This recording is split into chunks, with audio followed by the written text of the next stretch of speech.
Olá, bem-vindo ao canal. Hoje a gente vai fazer uma análise mais detalhada dos resultados recentes do Banco BMG, né, do segundo trimestre de 2025.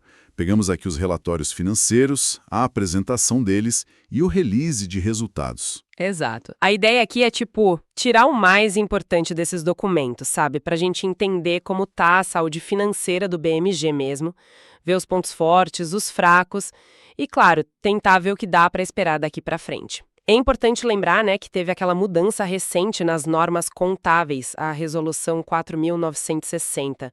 Isso mexe um pouco na hora de comparar alguns indicadores com o passado, tá? Ótimo ponto esse das normas. Então, beleza, vamos olhar esses números e informações com calma. Para dar um contexto rápido, assim, o BMG é um banco já bem antigo, né? Quase 100 anos, lá de 1930. E eles têm um público bem definido. O pessoal 50+, classe C e D, principalmente. Historicamente, o forte sempre foi o crédito consignado, mas eles vêm tentando diversificar, né? Entrando mais em seguros, crédito pessoal, outras coisas. Falam muito de investir em tecnologia, ser mais digital, mas sem perder o lado humano. É isso. E os resultados agora do segundo TRI de 2025, que acabaram de sair, mostram umas coisas interessantes. O lucro líquido, por exemplo, chegou em 125 milhões de reais. Se a gente compara com o primeiro TRI, é um aumento de 9,0%. E olhando o semestre todo contra 2024, o crescimento foi de 19,4%. E tem o lucro líquido recorrente do semestre, né? Que tira os efeitos não recorrentes. Esse foi de 240 milhões de reais, 20,2% maior que no primeiro semestre do ano passado. Legal, além do lucro em si subindo, como é que ficou a rentabilidade, o retorno sobre o capital do banco? A rentabilidade também deu uma melhorada, sim. O ROAE, que é o retorno sobre o patrimônio líquido médio, bateu 14,3% nesse trimestre. No semestre acumulado, ficou em 12,7%. São números que, assim, indicam uma recuperação da rentabilidade, né? Uma trajetória. Entendi. Lucro e ROE subindo são sempre boas notícias, claro. Mas vamos tentar entender o que está por trás disso. Quais foram os destaques positivos que vocês viram nesses relatórios? Olha, um indicador super importante para banco é a margem financeira, né? Que é basicamente o quanto eles ganham com crédito e tesouraria, tirando o custo para pegar dinheiro. Essa margem bruta se manteve bem, 1,44 bilhão no TRI. Mas, assim, o que realmente brilhou foi a margem depois de descontar o custo do crédito, sabe? Ou seja, depois de fazer a provisão para calote. Essa margem líquida cresceu bem forte. Foi para 891 milhões no segundo trimestre. Isso é um salto tipo de 15% sobre o primeiro TRI e 19,3% sobre o mesmo período lá de 2024. Nossa, interessante essa diferença. E o que explica esse crescimento mais forte da margem já líquida do risco de crédito? Então, é uma combinação, né? A receita com crédito continua sendo o motor principal, claro, mas o que ajudou muito foi a melhora na qualidade dos ativos. Ou seja, a qualidade da carteira de crédito deles melhorou. Melhora na qualidade. Isso quer dizer, menos gente dando calote? A inadimplência caiu. Exatamente isso. O índice de inadimplência over 90, que é o que mede os atrasos acima de 90 dias, caiu para 3,8%. É um nível bem melhor que os 4,1% do trimestre passado e bem abaixo dos 4,6% de um ano atrás. Essa queda, assim, consistente é um sinal muito bom. E essa queda na inadimplência, como que ela afeta as provisões que o banco tem que fazer? Imagino que tenha reduzido a necessidade, né? Sim, com certeza. Com menos expectativa de perda futura, a despesa com provisão, ela diminuiu no trimestre. E, além disso, o índice de cobertura, que compara quanto tem de provisão guardada com os créditos que já estão vencidos há mais de 90 dias, esse índice subiu bastante, chegou a 207,8%. Mas aqui tem aquela ressalva da Resolução 4966, lembra? A norma contábil nova influenciou um pouco o cálculo dessa cobertura. Mesmo assim, a queda da inadimplência em si ela é real. Isso sugere que não é só um efeito da norma. O banco está melhorando mesmo o risco da carteira. Faz sentido, tem que separar o efeito da norma da melhora real. Ok. E o negócio principal deles, o consignado, como é que foi o desempenho? Continua sendo o coração do banco, né? Tipo 70% da carteira total. E mostrou força, sim. A carteira de consignado, no geral, cresceu 10,6% nos últimos 12 meses. Se a gente quebra isso, o empréstimo consignado mesmo tradicional subiu 26,4%. E o cartão consignado de benefício, que é um produto mais recente, cresceu 20%. O banco diz que a estratégia é justamente focar mais nesses produtos que costumam ser mais rentáveis e ter um risco menor para eles. Falando em estratégia, em solidez, eles também conseguiram buscar dinheiro novo no mercado, né? Vi alguma coisa sobre umas captações grandes. Sim, isso foi um ponto bem relevante no trimestre. Eles conseguiram levantar 1,5 bilhão com debêntures, que são títulos de dívida, né? E essas eram lastreadas em recebíveis de cartão consignado. E também fecharam a captação de 300 milhões em letras financeiras, que é outro jeito que banco usa para se financiar. Captar 1,8 bilhão no total não é pouca coisa, sabe? É um sinal de que o mercado de capitais confia nos ativos do BMG, especialmente no consignado. Isso é fundamental para eles poderem crescer e para diversificar de onde vem o dinheiro, né? Sair um pouco só de depósito. Entendido. E olhando para dentro do banco assim, gestão de custos, eficiência operacional, como ficou? Bom, o discurso deles é que continuam focadas em controlar custo e buscar mais eficiência com tecnologia, com processos melhores. O índice de eficiência, aquele que mede despesa sobre receita, né, quanto menor, melhor, ele até melhorou no acumulado do semestre. Está em 50,8% agora, contra 54,0% no mesmo período de 2024. Só que, se a gente olha só o segundo trimestre isolado, aí o índice piorou um pouquinho em relação ao primeiro trimestre. Subiu de 47,9% para 53,9%. Essa piora pontual no trimestre chama atenção. Tem alguma explicação para isso? Pode ser algo específico do período? Pode sim, pode ser algum investimento que fizeram no período, talvez sazonalidade, ou alguma pressão em alguma linha de despesa específica. É um indicador que a gente tem que ficar de olho nos próximos trimestres, né, para ver se aquela melhora do semestre continua ou se essa pressão do trimestre vai persistir. Certo. Outra coisa que o BMG bate bastante na tecla nos materiais é a tal da agenda ASG, Ambiental, Social e Governança, e as práticas de governança corporativa. O que tem de importante aí? É verdade, eles dão bastante destaque para isso. Falam que são o primeiro banco brasileiro certificado pelo Age Friendly Institute, que é um reconhecimento por práticas contra o preconceito com idosos, né? São signatários do Pacto Global da ONU, do Instituto Ethos, Empresa Limpa, várias iniciativas aí na área social e ambiental. E na parte da governança mesmo, as regras internas, a estrutura? Eles seguem as regras do nível 1 da B3 e até adotam algumas práticas do novo mercado por conta própria. Um destaque é o tag along de 100% para todo mundo, sabe? Garante que o pequeno acionista recebe o mesmo que o controlador se o banco for vendido. Divulgam tudo em português e inglês ao mesmo tempo. No Conselho de Administração, 44% são independentes, inclusive a presidente do Conselho. É um percentual bom. Tem comitê de auditoria com membro independente, Conselho Fiscal permanente, uma estrutura robusta, né? E toda essa estrutura, mais os resultados recentes, parece que foram bem vistos fora, né? A agência Fitch até melhorou a perspectiva do rating deles, não foi? Correto. A Fitch manteve a nota A, que já é boa, e mudou a perspectiva de estável para positiva. É um sinal forte. Na sua opinião, o que mais pode ter pesado para essa mudança da Fitch? Foi a queda da inadimplência ou essa captação forte que a gente falou? Imagino que seja a combinação, né? A inadimplência caindo e a captação mostra que eles têm acesso ao mercado. Os dois diminuem o risco percebido, acho. Exatamente. Provavelmente foi isso mesmo. A melhora na qualidade do crédito e a capacidade de se financiar foram chave. E não podemos esquecer outro ponto positivo que eles mencionam. O cross-sell melhorou. Ou seja, estão vendendo mais produtos para o mesmo cliente. Chegaram numa média de 2,25 produtos por cliente, 15% a mais que um ano atrás. Isso mostra que estão aprofundando o relacionamento com a base. Ok, então entendemos os pontos fortes. Melhora na qualidade do crédito, acesso a financiamento, avanços em governança. Mas, para a análise ser justa, tem que olhar os desafios. Onde que os números mostraram alguma dificuldade ou risco para a gente ficar atento? Olha, um ponto que chama atenção logo de cara é a redução da carteira de crédito total no trimestre.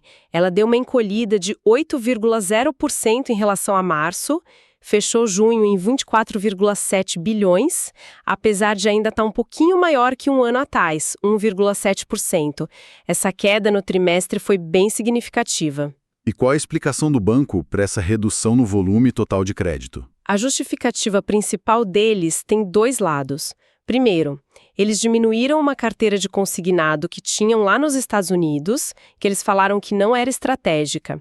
E segundo, eles venderam, cederam 1,2 bilhão de uma carteira de antecipação da FGTS. E nessa venda, o banco não ficou com o risco. Mas essa venda do FGTS, mesmo sem ficar com risco, não acaba liberando o capital que eles podem usar de forma mais rentável lá no consignado do INSS, que é o foco deles? Tipo, não poderia ser uma troca estratégica que faz sentido, mesmo que o número total da carteira caia? Essa é exatamente a história que o banco conta, que estão fazendo um remix da carteira, saindo do que é menos rentável ou menos estratégico para focar no que eles acham que é o filé mignon, o core business mais rentável. É uma lógica que faz sentido sim, mas a redução do volume total é um fato. A gente tem que acompanhar para ver se o crescimento nas linhas principais vai mesmo compensar essas saídas e se a rentabilidade geral vai aumentar como eles esperam. Outro número que caiu foi o patrimônio líquido, certo? Sim, o patrimônio líquido fechou o TRI em 3,7 bilhões de reais. Isso é 9,4% a menos do que em junho de 2024. Parte dessa queda veio daquele impacto da Resolução 4.966 lá no começo do ano, que afetou vários bancos. Mas também teve efeito de recompra de ações que eles fizeram e do pagamento de dividendos e JCP para os acionistas. E como isso bateu no principal termômetro de solidez do banco, o Índice de Basileia? O Índice de Basileia, que compara o capital com os ativos de risco, refletiu isso também. Fechou junho em 12,7%. Está abaixo dos 13,9% de um ano atrás. Teve uma leve melhora em relação a março, que estava 12,2%, mas ainda assim está acima do mínimo que o Banco Central exige, claro, mas essa tendência de queda no último ano é um ponto de atenção para a gestão de capital deles. Voltando na eficiência, a gente falou da piora do índice no trimestre isolado. Isso se refletiu nas despesas mesmo. Sim, o índice subiu de 47,9% para 53,9% entre o primeiro e o segundo TRI.